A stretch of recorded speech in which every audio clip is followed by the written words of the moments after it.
Je voudrais du soleil vert, des dentelles et des théières, des photos de bord de mer, dans mon jardin d'hiver. Je voudrais de la lumière, comme en Nouvelle-Angleterre. Je veux changer d'atmosphère, dans mon jardin d'hiver. Ma robe à fleurs, sous la pluie de novembre, tes mains qui courent, je n'en peux plus de t'attendre. Les années passent, qu'il est loin, là je tombe. Nul ne peut nous entendre. Je voudrais du Fred Astaire, revoir un latte. Breaking news crossing the wires right now. The feds are subpoenaing former Congressman Pete Sessions, all over interactions with Rudy Giuliani and his indicted associates. This coming from the Wall Street Journal moments ago. The Wall Street Journal reports it is part of the broader federal criminal probe that now includes Rudy Giuliani. They're seeking documents from Sessions related to the business dealings that Giuliani had with these individuals connected to Ukraine, as well as specifically efforts to oust the U.S. ambassador and interactions between Sessions, Giuliani, and 4 of Giuliani's associates who were, of course, indicted. This news comes as right now Democrats are meeting behind closed doors in the Congress about what they're going to do and potentially impeaching Donald Trump. And that's not all. Donald Trump's personal lawyer, Giuliani, under criminal investigation over Ukraine. Today, he's getting hit from all sides, damning new reporting about his criminal liability and how it is weakening Donald Trump's hand in the broader impeachment probe. That's not all. Confirmation from Giuliani himself that he received $500,000 just last year to consult for a Ukrainian company, which was co-founded by, yes, one of these indicted Ukrainian-linked associates, who was, of course, in the middle of this issue that is also being probed by the congressional impeachment investigators. So right there, that's a lot. The timing of the payment suggests that Giuliani was earning this money around the very same time that he was working with these men who've now been arrested in this pursuit, among other things, to try to get a foreign government to go after Joe Biden. The feds scouring any links that Giuliani had and what the business was all about. Now, the prosecutor's office that he once ran, the Southern District, also examining his personal finances, according to the Wall Street Journal. Back in Washington, a flood of damaging information about Giuliani emerging. A diplomat testifying that he warned colleagues in March about Giuliani's role in a separate disinformation campaign that was trying to help oust the ambassador. Another advisor revealing she raised concerns directly with White House lawyers at the direction of ousted National Security Advisor John Bolton, who, of course, made some waves today calling Giuliani a walking hand grenade. So you have the heat bearing down on the person who's supposed to deflect the heat from Donald Trump, as more and more impeachment witnesses are clearly rejecting Donald Trump's attempt to create a Stonewall, and they are starting to spill the tea. Now, Giuliani is not talking lately. We, of course, have seen him on Fox News, but he's saying he's not going to go under oath right now.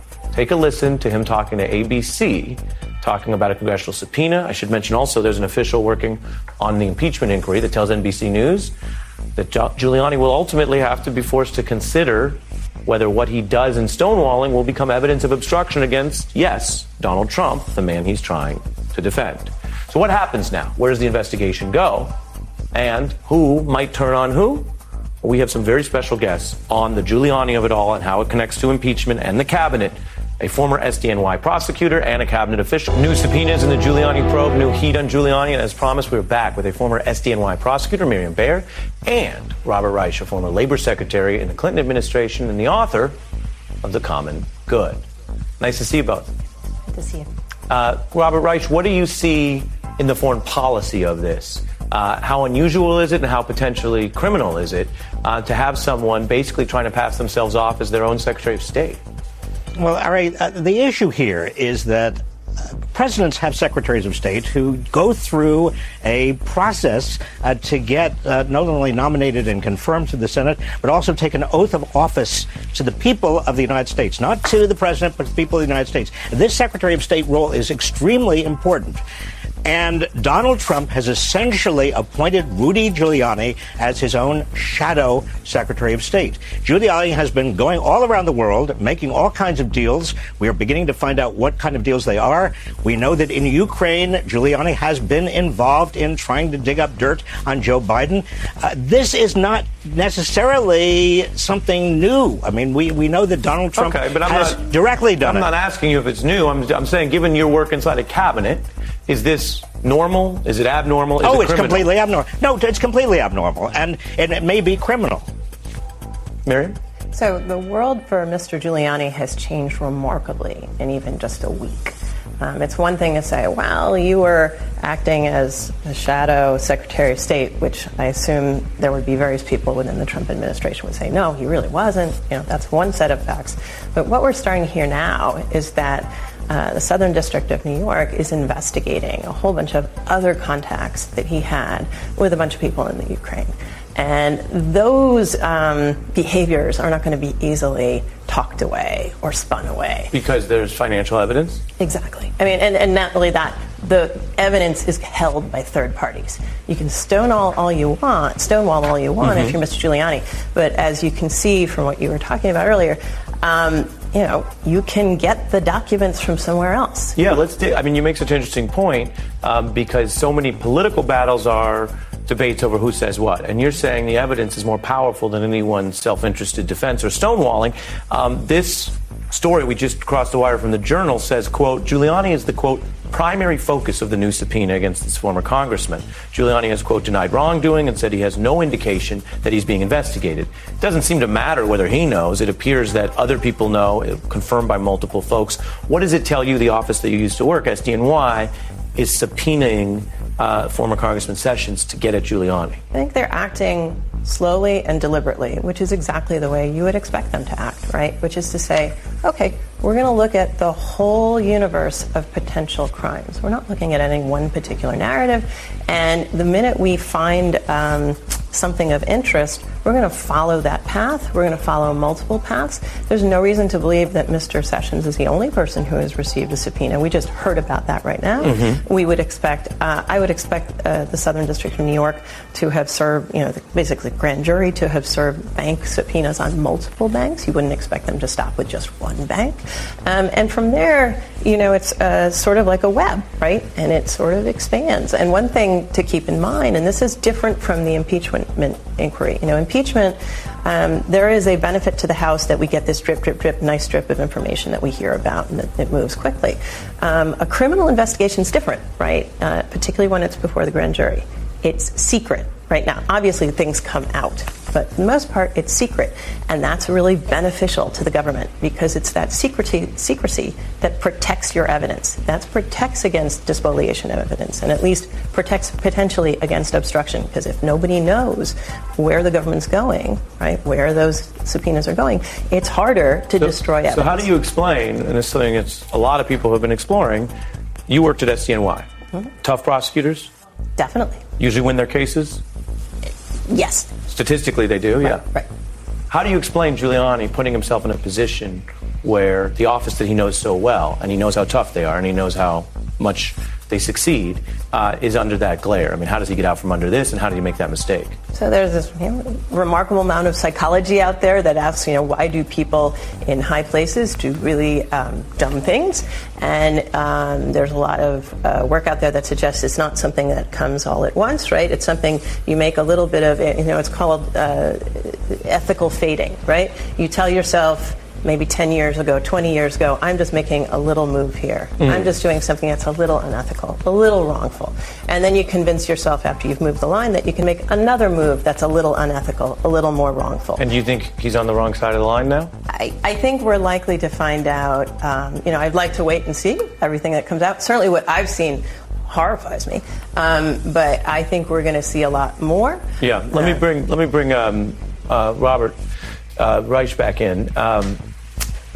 You've been patiently a part of this, but listening to Miriam's very interesting analysis, including the lawyerly statement that she'd like to wait for all the evidence, but she is also horrified by the available evidence. Walk us through the larger part of this in the administration, Robert, because when we hear that John Bolton was moved to this degree to go to the lawyers to the National Security Council, tell his aide to do that, to go say this is a drug deal. What does that tell you about the level of concern before any of this was public? Well, not only, John Bolton, let's be clear, John Bolton is not a hero of the Democrats or liberals. John Bolton is about as conservative as they come. But conservative liberal is not really the issue here. Neither is Republican Democrat. The issue is what's going to happen to a president that is freelancing with a rogue Secretary of State. It is Wednesday, the 16th of October of 2019, and you are in West Coast Cookbook and Speakeasy. I am your chef de cuisine, Justice Putnam, and our daily special is Smothered Benedict Wednesdays. Will no one rid us of this meddlesome Secretary of State, this Christian leader at the State Department? Oh my God, Robert Reich is right. This guy is a renegade Secretary of State, gallivanting around the country to... I'm not sure if he's really trying to clean up a mess. I think he's, trying to maybe advance the mess for end times purposes. The sooner the nukes blow, the sooner we all rise to our rightful place in heaven. Yeah, I don't know. I personally don't necessarily believe in that construct. I'm perfectly happy with trying to figure out how to live here and now without a reward in the great beyond. I'm very unconditional about that. Jeez. Good works now. I don't care what happens later. Really. So I am not an advocate for hastening the end of our times. But we do have Christian leaders right now, meddlesome Christian leaders. Who do? They represent a very small segment of a very small, toxic third of the population. So, what do? Can't impeach the Secretary of State? Well, actually, there's other routes. Trump does not seem to understand that you cannot impeach the Speaker of the House. You can't. What a guy. Look, Trump has not learned American civics to the extent, well, let me put it another way. Vlad hadn't gotten to the part about impeachment yet when they were giving him the crash course, he being Trump, the crash course in American civics. That's been my joke for quite a while, and I bet it is true. I really do. Hey, there was a debate last night. Did you watch it? I like to wait many times on these spectacles, shall we say. A dozen is still a little bit too unwieldy, and I prefer, the numbers to get winnowed down a few. But you know what I did do? I did watch the complete debate after the fact. So without commentary, it was okay.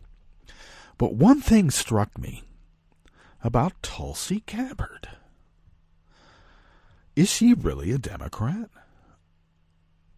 There are Republicans who get into the Democratic Party when they're really not Democrats. We normally would call them blue dogs. But Tulsi's a little bit different. Little bit. The way that she was echoing White House conspiracy theories and apologizing for Vlad over and over and over, it suddenly occurred to me. She was vice DNC chair when the data breach theft happened. When the Russians hacked into the DNC and stole all that data. She was vice DNC chair. Convenient. Very convenient. What's on the rest of the menu here, the Bistro Cafe of West Coast Cookbook and Speakeasy? Well, Of course, at the top, that was a former federal investigator and Robert Reich opining on Republican Congressman Pete Sessions being subpoenaed in the Giuliani criminal probe. Well, the federal investigator, former Fed, said, "What I've seen horrifies me." It horrifies the rest of us, too, but she's seen a lot more. On the rest of the menu here in the Bistro Cafe of West Coast Cookbook and Speakeasy, 175,000 voters were restored to the voting rolls ahead of Kentucky's November election. Matt Beaven tried to get rid of them. A court said, no, they got to go back on. A family of British vacationers who accidentally drove across the U.S.-Canada border near Vancouver here out on the West Coast have been detained for over 2 weeks with their 3-month-old infant in an icebox baby gulag in Pennsylvania. What have we become? And the Department of Defense refuses to comply with the House Committee subpoena of documents, citing the White House claim of an illegitimate impeachment. So, if we weren't certain the coup had happened, we now know for certain, don't we? After the break, we then move to the chef's table, where Doctors Without Borders are forced to flee northern Syria after Trump withdrew U.S. troops there. Not to mention, our military bases have been left vacant, bugged out, with equipment extant, and the Russians have taken it over. Convenient. Very convenient. And rescuers continue to search for the missing as the death toll climbs to 74 from one of the worst typhoons to ever hit Japan. All that and more on West Coast Cookbook and Speakeasy. Bon appetit.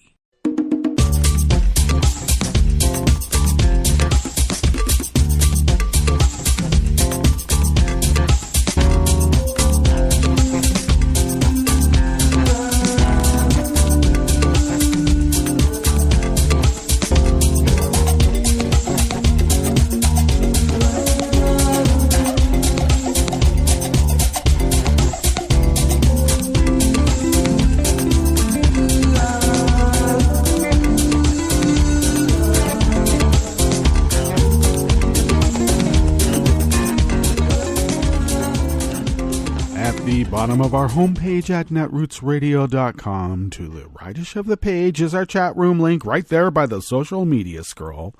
And the chat room is monitored by Kelly Lincoln. Thank you, Kelly. To the leftish of the chat room link at the bottom of our homepage at netrootsradio.com is our link to our Patreon page. And do please become a recurring Patreon of Netroots Radio, a recurring small contribution. Say, how about the cost of an espresso-type coffee drink? If you sent those dollars our way once a month, we can stretch them beyond compare because we are experts on comparable dollar stretching. And we've been doing it for over 8 years now. We are celebrating our 8th anniversary this year, and next year it'll be 9. And we have been able to do that because of your great generosity. Though the bulk of what we do comes out of our own wallets, we would be unable to do this without you because you are our biggest contributor.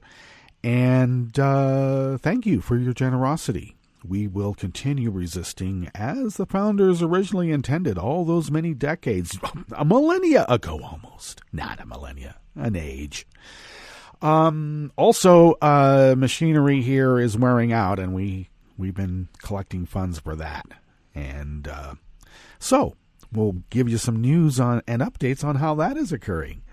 If you would like to follow the show, if you would like to follow Netroots Radio on Twitter, you can do so simply by going to @NetrootsRadio. And Tom takes care of that, and thank you, Tom. I, of course, take care of @JusticePutnam, and you could follow me there.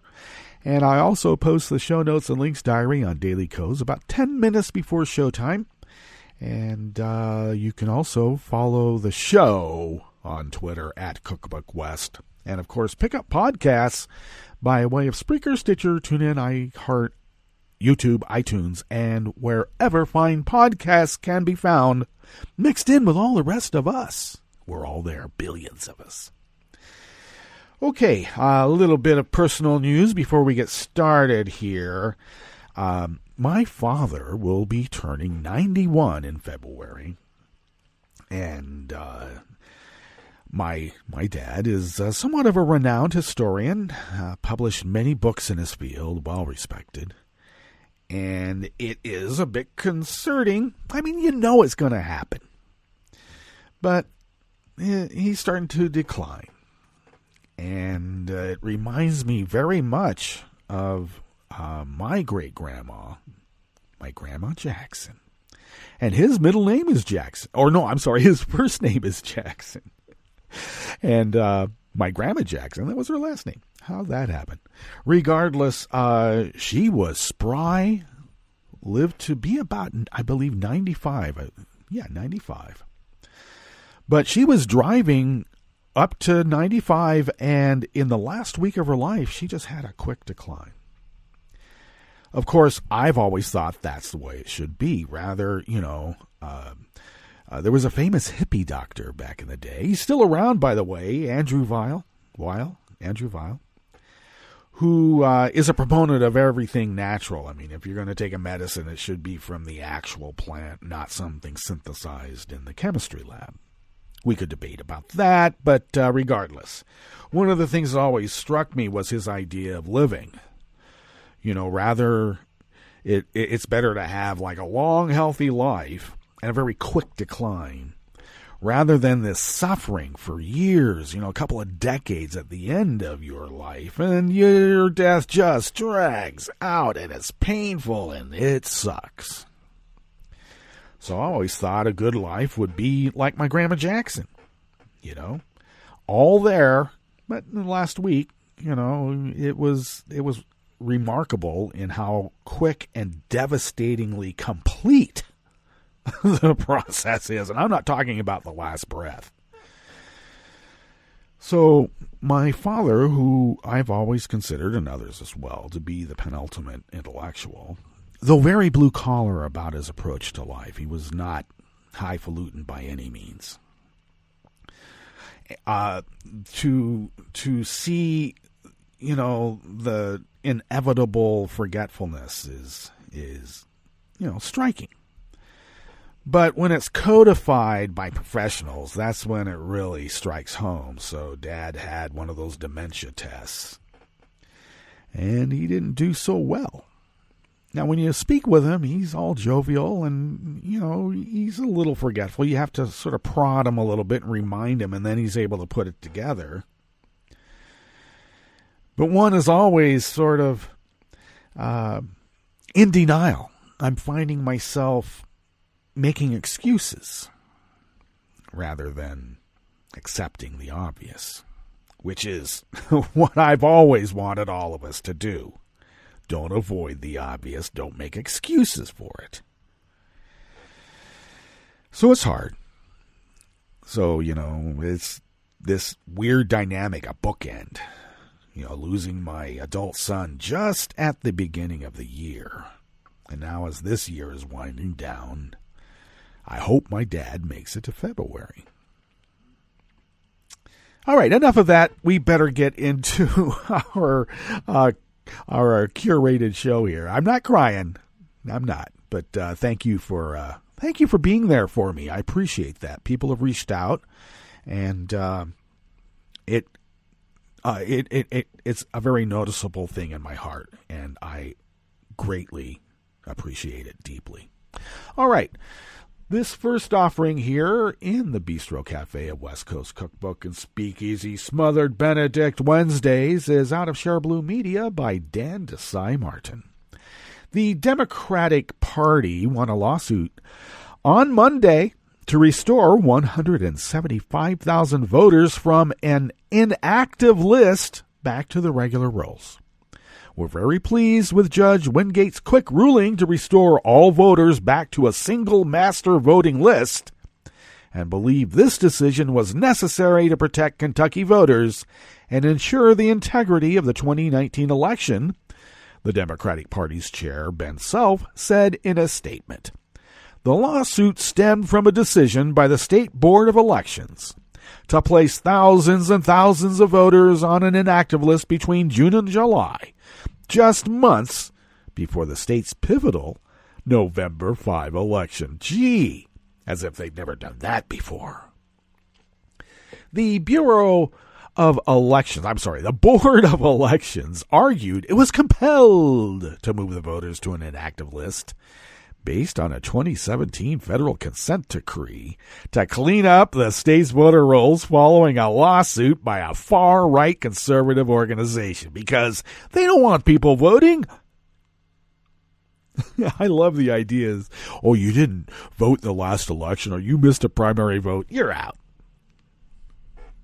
When the vast majority of Trump's popular vote were by people who hadn't voted ever.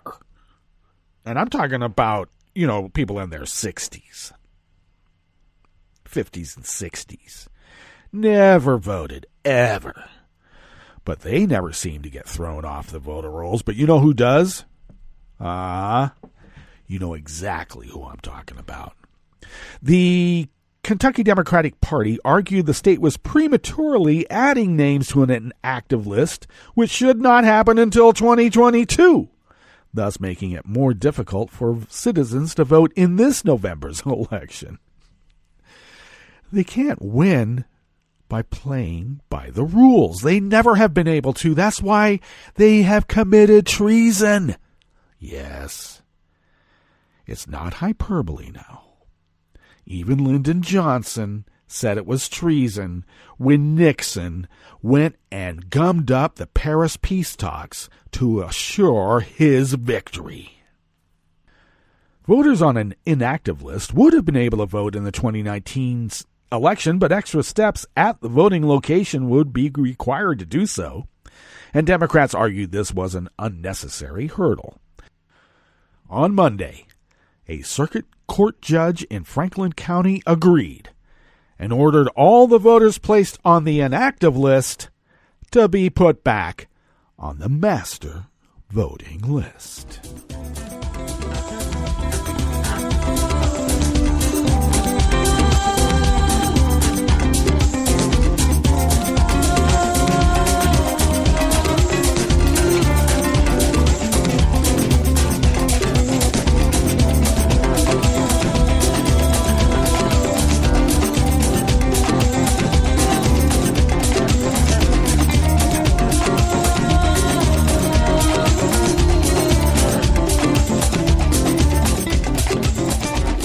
Allison Chu of the Washington Post brings us this next offering here in the Bistro Cafe of West Coast Cookbook and Speakeasy, Smothered Benedict Wednesdays.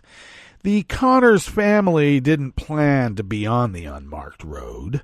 Originally from the United Kingdom, the two couples and their 3 young children were driving near the U.S.-Canada border on October 3rd during a visit to Vancouver when an animal ventured onto the road, forcing them to make an unexpected detour. They drove out of the way to miss an animal in the road, and they crossed the border by mere feet. But before they could get far, only a few feet, flashing lights from a police car appeared in their rearview mirror. The officer who had pulled them over was American. They had accidentally crossed the border. The vacationing family says this was the moment their trip turned into the scariest experience of our lives. Instead of being allowed to return to Canada or the UK, Eileen Connors alleges her entire family, including her 3-month-old son, ended up across the country detained at the Burks Family Residential Center in Leesport, Pennsylvania, where they have spent almost 2 weeks living in frigid and filthy conditions. as of late Monday. Bridget Cambria, the Connors lawyer, told the Washington Post that the British family was still at the center waiting to be deported. We will never forget. We will be traumatized for the rest of our lives. What the United States government has done to us, Connors wrote in a sworn statement, later adding, "We have been treated like criminals here, stripped of our rights, and lied to. It is undoubtedly the worst experience we have ever lived through. U.S. Customs and Border Protection could not be reached for comment." Of course they can't. Officials with U.S. Immigration and Customs Enforcement confirmed in a statement to the BBC that the family is being held at the Leesport facility, but disputed their claims of mistreatment. The center of the statement said, "provides a safe and humane environment for families as they go through the immigration process." One thing, they're not immigrants. They were vacationers who inadvertently crossed the border by feet. But Connors, age 24, alleges the mistreatment began shortly after the family was stopped by the American officer. Even before the tourists could explain why they were on the road, Connors wrote her 30-year-old husband David and his cousin, who was driving at the time, were arrested. "You crossed an international border," the officer snarled. And he did not read the men their rights and ignored the family's pleas that they had crossed into the U.S. unknowingly and never intended to enter the country during their trip, despite having the proper visas to do so. The complaint did not specify exactly where the incident took place. The family asked if they could simply turn around and were denied. Connors and her baby were separated from her husband and placed in a cold cell at an undisclosed border station in Washington state. Cambria, the lawyer with Aldea, the People's Justice Center in Pennsylvania, told the Washington Post that the frigid detention cells have a nickname, Hilaris, or ice boxes. And that is where I came up with the moniker of icebox baby gulags. Now, this story gets even worse, because I want to know what the hell is going on here. Why are babies being separated from their families? Now, by all description, this was a white family from another country. This 24-year-old British mother was coerced to sign away her baby so that they, her husband, and his cousin, his wife, and their 2 kids could leave the country and they would keep the baby. Of course she didn't sign this. She is suing DHS and ICE, and I sure hope that they kick Boris Johnson out of there so that maybe the British can have some kind of accountability.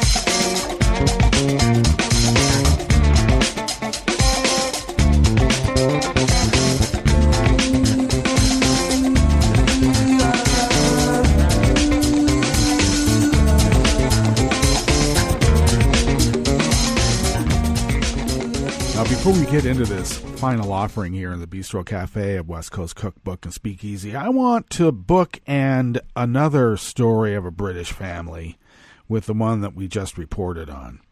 And that's the family of the young teenager, well, not so young, 19-year-old teenager, British teenager, who was killed by the wife of the U.S. ambassador, acting, by the way, which beggars the question of whether she actually has diplomatic immunity. She is driving on the wrong side of the road in Britain and hit this kid head on a motorcycle. So his mom and dad are in the States trying to raise support to bring this diplomat's wife to heel. So Trump invited them to the White House so that he could ambush them with the wife of the ambassador, the woman who killed their kid, so that they could hug for a press photo op in the Oval Office. They knew what was happening as soon as they got in there, and it first started coming up. This is the kind of ghouls who are running this administration, folks. All right, Nicole Laffand of Talking Points Memo brings us this final offering here in the Bistro Cafe of West Coast Cookbook and Speakeasy. The Department of Defense will not comply with House Committee subpoena of documents relevant to the impeachment inquiry, quote, at this time, end quote, citing the ongoing White House claim that the House probe is illegitimate. Excuse me. You know, if you went to something other than a military-themed school, you would know that the Constitution is the Constitution, and I want to know one other thing. Bill Barr talks about morality and how American values have taken a dump because of secularism.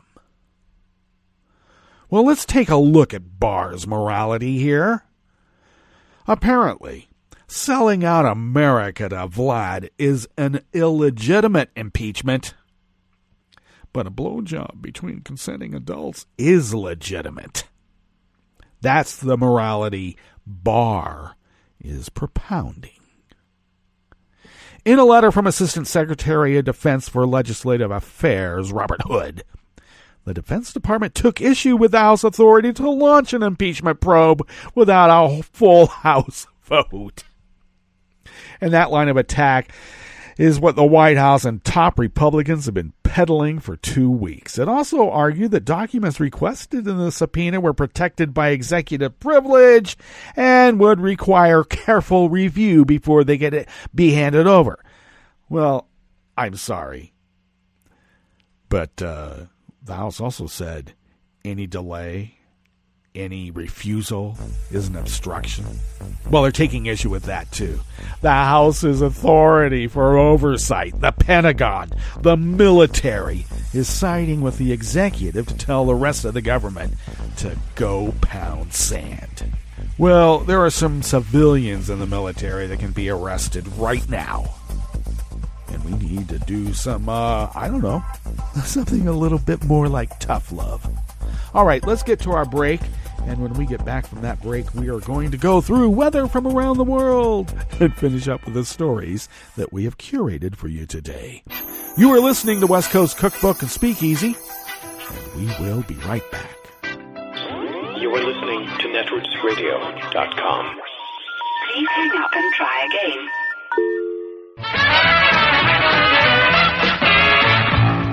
From a point at sea to the circles of your mind, a new force is at work for planetary transformation. New radio for a new Earth.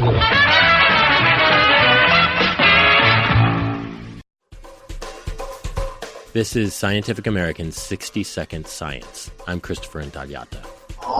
Just like here on Earth we have earthquakes, the planet Mars has Marsquakes. Although the quakes that we see on Mars are actually more similar to the kinds of things you see in the middle of plates on the Earth, what we call intraplate earthquakes. And so something that might happen in Montana or South Carolina, for example. Bruce Banner, a planetary geophysicist at the Jet Propulsion Lab in California.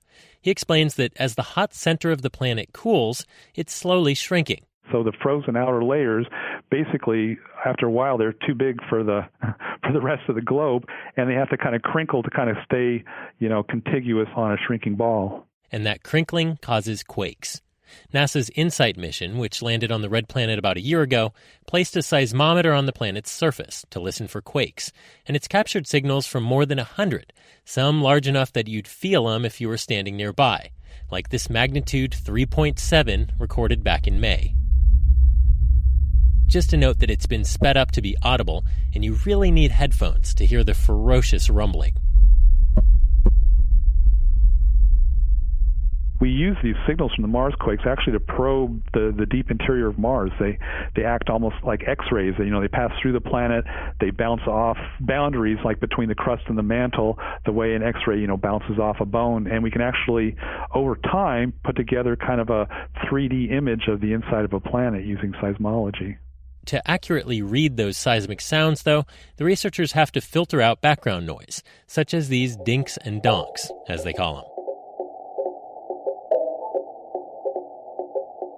The scientists think those sounds might simply be the seismometer creaking as it expands and contracts with daily temperature swings. InSight also has another tool, a heat probe, to directly measure the heat seeping out of that slowly cooling core. It's nicknamed the Mole because it's designed to burrow 16 feet below the Martian surface, although right now it's stuck at just 14 inches deep.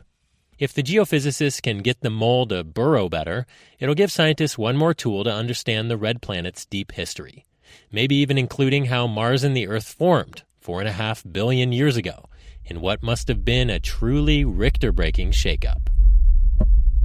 Thanks for listening. For Scientific American's 60 Second Science, I'm Christopher Intagliata. He seems sorry. We very clearly told him not to look up there. I'm honestly impressed that he was able to do it. Right? What, did he balance on that big chair? Yeah, I guess he'll just know what his gifts are this year. I really thought we had hidden them well. If they can find their presents, they can find a gun. 911, what is your emergency? Every day, 8 kids and teens are unintentionally killed or injured by loaded and unlocked guns. Learn how to make your home safer at endfamilyfire.org. Brought to you by the Ad Council and End Family Fire. Hi, I'm Tom Hartman, and since you're listening to netrootsradio.com, show your progressive side and go to the donate button on the bottom of the homepage. It's progressives like you who power Netroots Radio and keep the progressive message beaming everywhere 24 hours a day. Just go to our donate button at the bottom of netrootsradio.com. Thank you for keeping progressive radio at full power.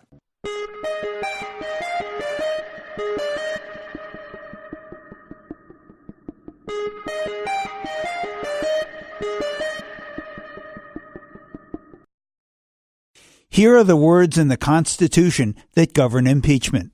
I'm Bill Newman, and this is the Civil Liberties Minute. Section 4 of Article 2, Article 2 sets forth the powers and limitations of the executive branch, says, quote, the president shall be removed from office on impeachment for and conviction of treason, bribery, or other high crimes and misdemeanors, end quote. Section 1 of Article 2, in relevant part, provides, quote, in case of removal of the president from office, the powers and duties of the said office shall devolve on the vice president. Section 3 of Article 1 governs the legislative powers, the Congress, says, quote, the Senate shall have the sole power to try all impeachments. When the President of the United States is tried, the Chief Justice shall preside, and no person shall be convicted without the concurrence of 2/3 of the members of the Senate present, end quote. Section 3 of Article 1 goes on to say, quote, judgment in cases of impeachment shall not extend further than to removal from office and disqualification to hold and enjoy any office of honor, trust, or profit under the United States. But the party convicted shall nevertheless be liable and subject to indictment, trial, judgment, and punishment according to law, end quote. At this time when impeachment is being considered, we thought that reviewing the actual words of the Constitution might prove helpful. The Civil Liberties Minute is made possible by the ACLU because freedom can't protect itself. I'm Rick Smith, and this is Labor History in 2. On this day in labor history, the year was 1859. That was the day that abolitionist John Brown led a raid at the armory in Harper's Ferry in what is now West Virginia. His goal was to strike a blow toward ending slavery. John Brown was born in Connecticut, the son of a tanner. Like many sons, he took up his father's trade. He also took up his father's deep-seated belief that slavery was wrong. When Brown was 12 years old, he witnessed the brutal beating of an enslaved boy. The memory of that event would shape his determination to bring down the slave system. Brown took part in the Underground Railroad. He became more and more convinced that the only way to end slavery was through armed resistance. In 1855, he moved to the Kansas Territory. Kansas was in the midst of a bloody fight over whether it would be admitted into the United States as a free state or a slave state. Brown joined the conflict, leading a raid that killed 5 pro-slavery settlers. He went on to help free a group of enslaved people in Missouri, but Brown believed that more dramatic action was needed. He led a group of 21 men on a raid against the Federal Armory at Harper's Ferry. He hoped the action would inspire a slave insurrection. The men held the armory for 2 days, until military forces arrived, led by Robert E. Lee, who defeated Brown and his followers. Brown was captured and executed for the attack on November 2nd. He captured Harper's Ferry with his 19 men so true. He frightened old Virginia till she trembled through and through. They hanged him for a traitor, they themselves the traitor crew. His soul goes Labor History in 2 brought to you by the Illinois Labor History Society and The Rick Smith Show. For more information, go to laborhistoryin2.com, like us on Facebook, and follow us on the Twitters at Labor History in 2. I read the news today, oh boy. It's time for Nicole Sandler's What's News from NicoleSandler.com and the Progressive Voices Network. Nancy Pelosi emerged from a meeting of the Democratic caucus on Tuesday to announce they will hold off on a full chamber vote on authorizing an impeachment inquiry. There's no requirement that we have a vote. And so at this time, we will not be having a vote. And I'm very pleased with the thoughtfulness of our caucus in terms of being supportive of the path that we are on, in terms of fairness, in terms of seeking the truth, in terms of upholding the Constitution of the United States. And in a closed-door deposition Tuesday, George Kent, the Deputy Assistant Secretary of State responsible for Ukraine, told House investigators that he was instructed to, quote, lay low, focus on the other 5 countries in his portfolio, and defer to Kurt Volker, Gordon Sondland, and Rick Perry, who called themselves the Three Amigos, on matters related to Ukraine. This according to Congressman Jerry Connolly of Virginia. Vice President Mike Pence, who met with Ukraine's president in September and discussed the frozen military aid, will not comply with the subpoena of House impeachment investigators. Neither will Rudy Giuliani, ostensibly the president's personal lawyer, nor will the Office of Management and Budget, which appears to have withheld security funding from Ukraine at Trump's urging over the summer. Yes, they're also defying a House subpoena. So while Trump's stonewall remains in place for some, the parade of witnesses with real information continues. On Wednesday, it's Michael McKinley's turn in the hot seat. He's the former senior advisor to Secretary of State Mike Pompeo, who resigned just last week, and has firsthand knowledge of the inner workings of the State Department and can speak to the morals and administration strategy there. Well, the 4th Democratic debate is in the history books. CNN and the New York Times asked the questions Tuesday night, and it was a snore fest. On top of the boredom, and with a record-setting 12 candidates on the stage, the fact that they wasted valuable time on a question about Ellen DeGeneres' friendship with George W. Bush, but asked not a single question about climate change or immigration, is a travesty.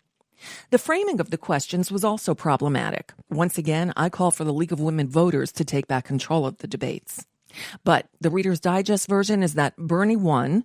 Elizabeth Warren, aside from her unwillingness to answer the question about taxes going up under a Medicare for All system, held her own against a pile-on from those looking to make a move.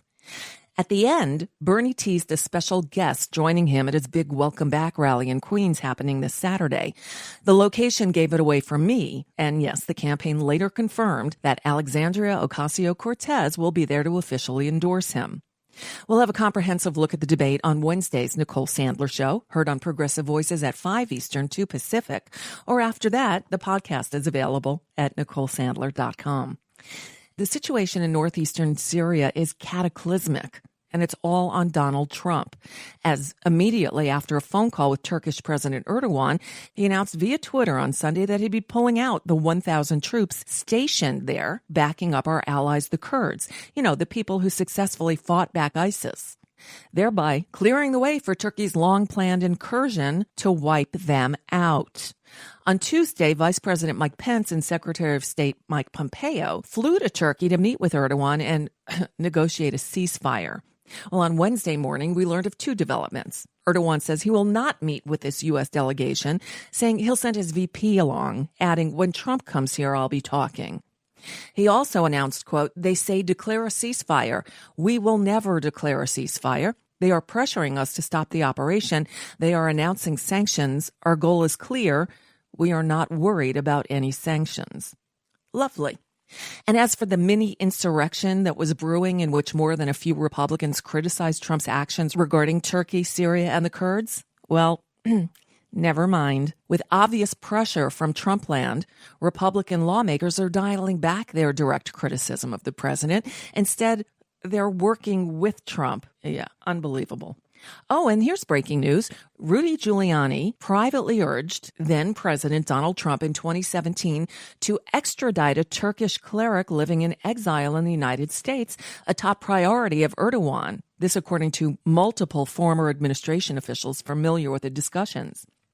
And then there's this. Charlotte Charles and Tim Dunn are the parents of 19-year-old Harry Dunn, who died after being struck by a car driven by a U.S. diplomat's wife in England. The driver, Anne Sakoulas, then fled the country while claiming immunity. So the parents are here in the U.S. trying to get the driver to return to the U.K. so police can interview her. Well, on Tuesday, they were invited to meet with Donald Trump at the White House, where they were ambushed. They learned that the driver was in an adjacent room waiting to meet them. Trump and his newest national security advisor had the press corps waiting in another room, ostensibly to record the meeting between the grieving parents and the woman who killed their son, who's refusing, with the backing of the administration, to go back to England to face the consequences. And that's just a bit of what's news for now. I'm Nicole Sandler. If you appreciate these reports and the Nicole Sandler Show, I hope you'll consider making a contribution. My work is 100% listener-supported, which means I really can't do it without your help. Find out more at NicoleSandler.com. Please click on that donate button.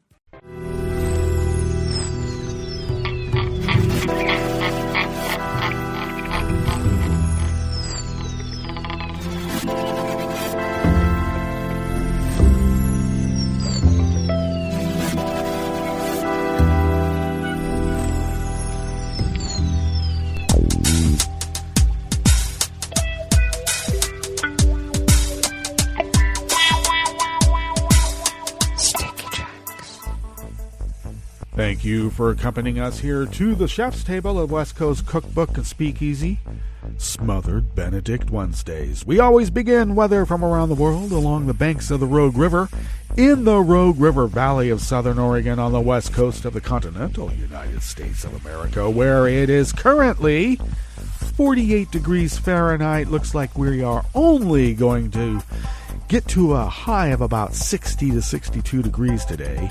Rain is in the offing, cloudy with occasional rain during the afternoon. Winds will be light and variable, expecting about almost a quarter of an inch. And then just about that much tonight. And winds will remain light and variable with an overnight low in the mid-40s. And then light rain tomorrow. Tomorrow, Thursday, and then we're looking at about a third of an inch on Friday, and then some more over the weekend, and it is questionable whether we're going to get a third or a quarter of an inch on Saturday. It's still up in the air, literally. All right, it looks like we have not everything loaded up on the local Weather Underground page, so we're going to go right into Weather from Around the World. Is brought to you by people's personal weather stations that they purchased. These people planted these purchased personal weather stations somewhere on their property, and these people positively live around the world. Well, unfortunately, it looks like we're going to have to abbreviate Weather from Around the World because I have no news and reports from Weather Around the World. We'll pick it up tomorrow. And that is Weather from Around the World.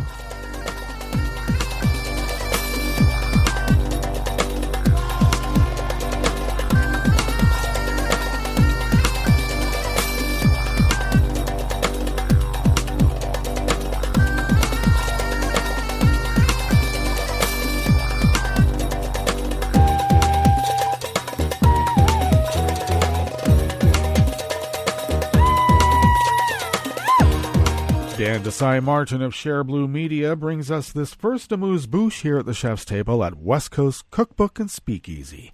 Médecins Sans Frontières, also known as Doctors Without Borders, announced that it would suspend most of its work in northern Syria due to the recent military strike by Turkey. It is with a heavy heart that MSF has taken the difficult decision to suspend the majority of its activities and evacuate its international staff out of northeast Syria, Robert Onus, MSF Emergency Manager for Syria, said in a statement. We cannot operate at scale until we can gain the assurances and acceptance of all parties to the conflict that we can operate safely. In the statement, MSF detailed some of the horrors being reported in the region, including a lack of food, water, blankets, and healthcare workers. Airstrikes, shelling, and armed clashes have had a grave impact on the civilian population, the statement said. MSF teams witnessed the population fleeing their homes on foot and seeking safety away from the ongoing conflict. The humanitarian organization noted that up until this week, MSF teams were providing health care and supplying water and mental health support to people living in the area as best they could. In early October, Donald Trump made the sudden announcement that U.S. troops would leave northern Syria to make way for a Turkish military operation. The announcement was widely seen as Trump abandoning Kurdish allies in the region who had helped the United States in the fight against ISIS for years.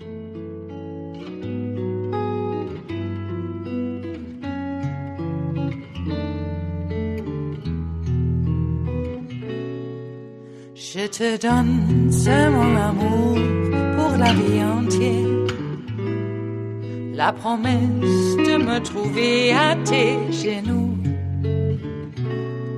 Aussitôt que tu m'appelles, rester toujours fidèle, c'est tout, c'est tout. Je te donne tous mes printemps, mes étés de mer, mes automnes quand les feuilles tombent partout. Si ce n'est pas une bonne affaire, je te donne tous mes hivers, c'est tout. Tim Kelly of Reuters brings us this final amuse-bouche here at the chef's table at West Coast Cookbook and Speakeasy. When a river in Japan's Fukushima prefecture overflowed on Sunday at the height of Typhoon Hagibis, 700 homes were flooded, many belonging to elderly residents too frail to clean up and repair their waterlogged houses. Fukushima is no stranger to disaster, of course. In 2011, the area was struck by an earthquake that unleashed a tsunami on the coast and destroyed the Fukushima Daiichi nuclear power plant. But as Japan's population ages, the resilience of residents to deal with hardship in the disaster-prone country appears to be eroding. Elderly people have told me that they are ready to give up, said Kenshi Bamba, the head of Bridge for Fukushima, a volunteer group that had come to help with the cleanup. As Japan grows older, social networks that support communities will begin to break down. Something needs to be put in its place. The death toll from Typhoon Hagibis rose to 74 today, Wednesday. Public broadcaster NHK said, many of the victims having drowned after scores of rivers were inundated. The death toll from Typhoon Hagibis rose to 74 today. Public broadcaster NHK said, many of the victims having drowned after scores of rivers were inundated and overflow their banks. Well, that brings us to the end of our broadcast period for the day, but you do know that Netroots Radio is going to broadcast on, and we're going to meet up tomorrow for Metro Shrimp and Grits Thursdays, so do stay tuned to Netroots Radio all day and all night for all the breaking news as it breaks. And we'll meet up here tomorrow, right here, in West Coast Cookbook and Speakeasy. Bon appetit.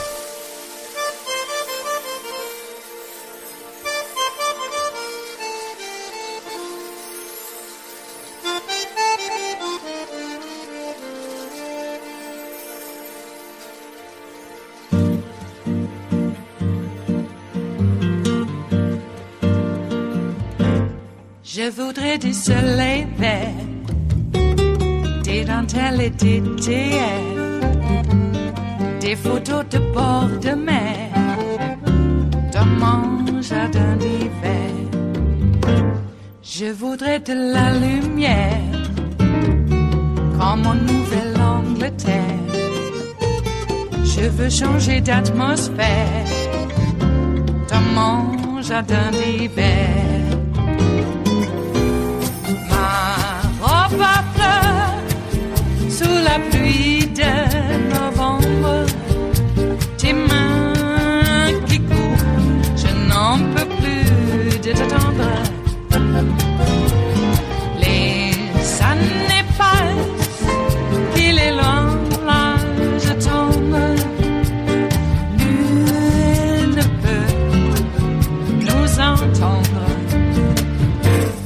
Je voudrais du Fred Astaire, revoir un latte Goël. Je voudrais toujours te plaire, dans mon jardin d'hiver. Je veux déjeuner par terre, comme au long de golfe clair, t'embrasser les yeux ouverts, dans mon jardin d'hiver.